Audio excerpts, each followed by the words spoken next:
معلومه في دقيقه بين كيو جي ال 2780.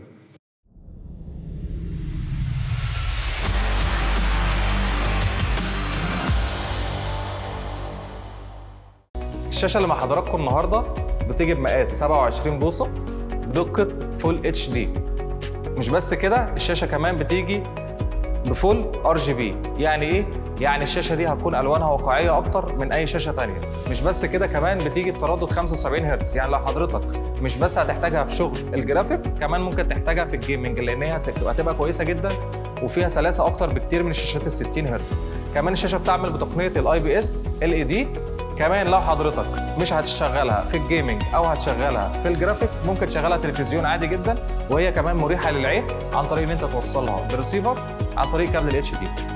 كمان بس خلصنا لحد كده؟ لا، ضمانها مش 12 او 18، ضمانها 36 شهر مع الوكيل اي بي اس.